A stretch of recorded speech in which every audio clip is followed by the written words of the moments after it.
Alright, and here we go. The main event tonight, the CWR Championship on the line. Ryan, the cool guy Chambers, set to defend against Chris Iron. But don't forget the wild card in this match. Earlier tonight, Chris Iron introduced his new bodyguard. There you see him following in tow Mercury. You gotta wonder, what kind of role will Mercury play in the CWR Championship matchup? Chambers not only has to keep his eye on Chris Iron, which is a be-all in itself, but he has to watch out for that big man on the outside, Mercury. This is not going to be an easy task for Chambers to win. Now you see Chris Iron talking trash to the fans, talking about how he's going to be the CWR champion.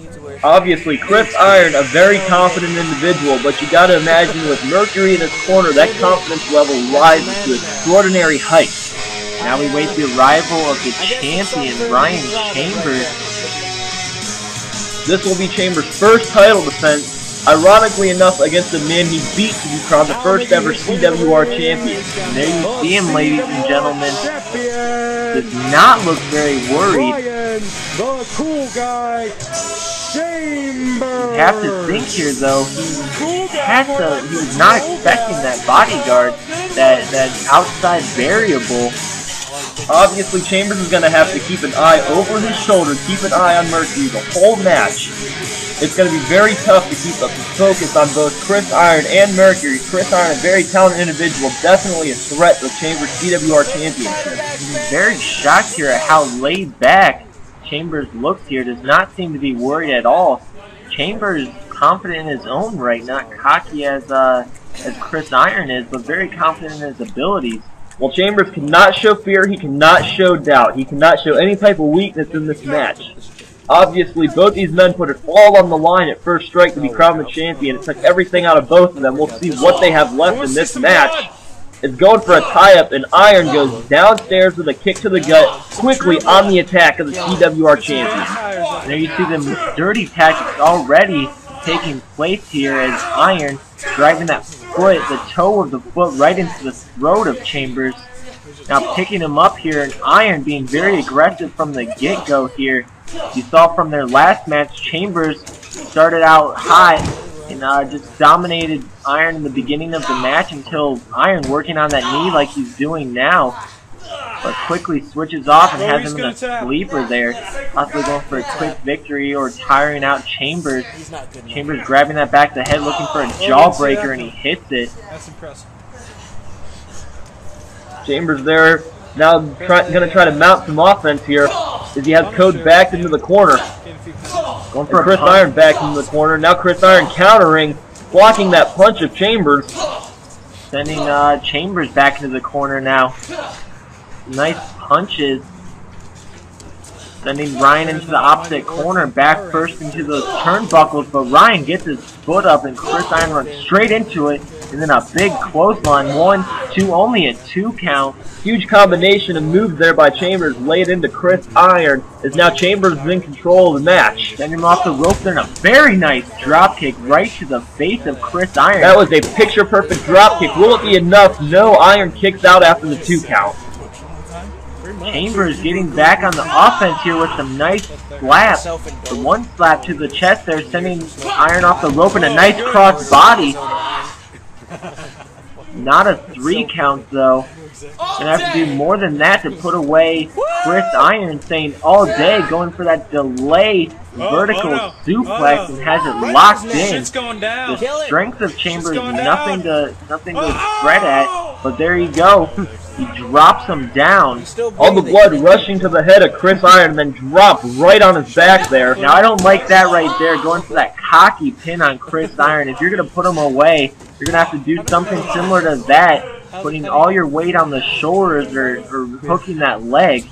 Not a smart move by Chambers. That was a little taste of Chris Iron's own medicine right there by Chambers. Send him off the ropes for another time here, but ducks under, and a nice head scissors from Chris Iron. You see him do that move a lot. Chambers is going to have to scout that a little bit better. It's a very fast-paced move, and it's very hard to find a counter for that. Obviously, it comes at you so quick you don't realize it until you're on the mat. Chambers being picked up by Chris Iron right there, who kicks him in the gut. Now going for that neck breaker. and hits it right on there. It could be over right here. Chambers is not moving, but Iron doesn't go for a cover here. He goes up onto that second rope and drops a forearm right to the face of Chambers.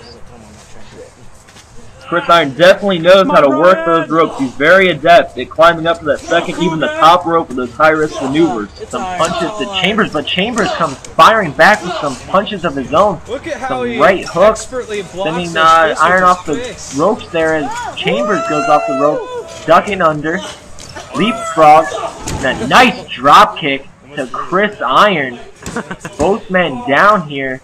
Chambers possibly tired himself out, but crawling over for the cover. 1, 2, only a 2 count as Chris Iron kicks out. Again, Chambers not hooking the leg, not getting his full body weight on top of Chris Iron. Give it to him. He's going to have to do that if he wants to put Chris Iron away here, but going for that European uppercut, going for that Ghost Splash, the high five dive. But Chris Iron getting up. Chambers doesn't realize it. Drop kick right into the wall.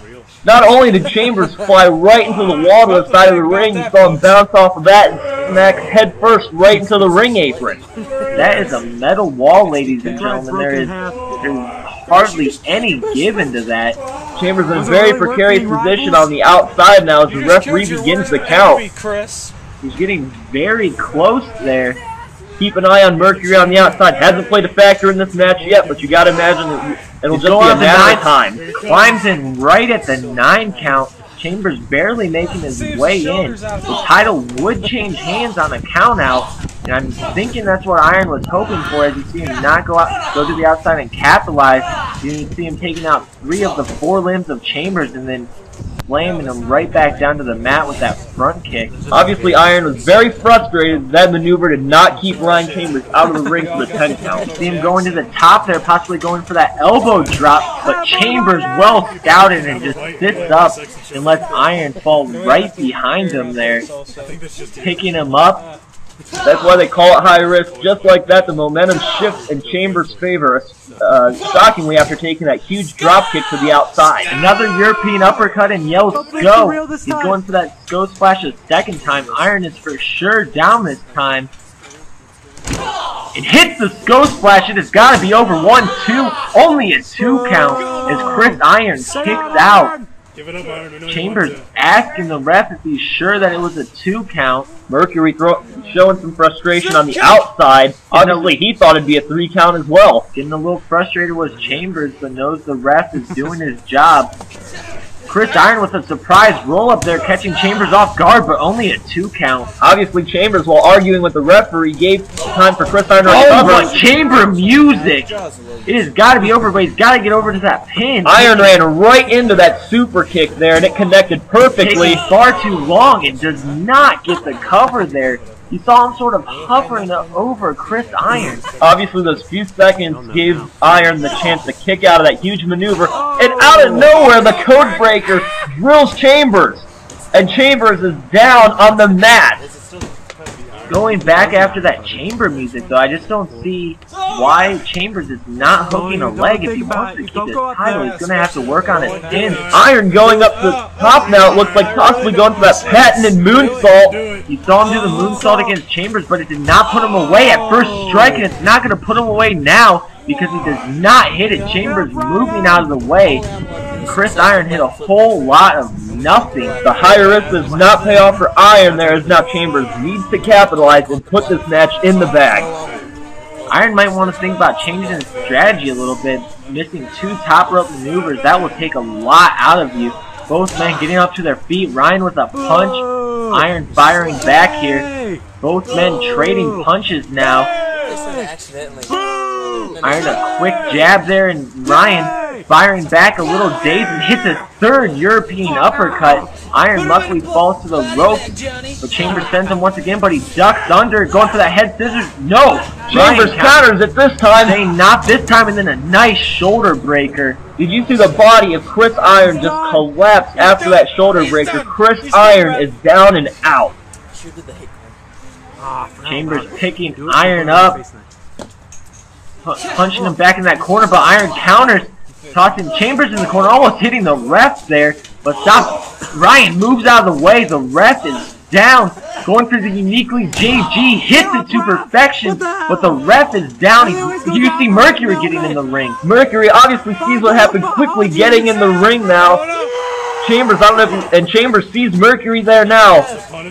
Chambers says, alright, now he's battling back against Mercury. There's some punches to the face. There's a third one, but Mercury not falling down, dodging that fourth punch there. And a choke slam onto Ryan, the cool guy Chambers. He is in danger here. Mercury may have just won the title for Chris Iron. There's one half of the Fallen, Justin Payne, and there you see Jason Zero coming in here.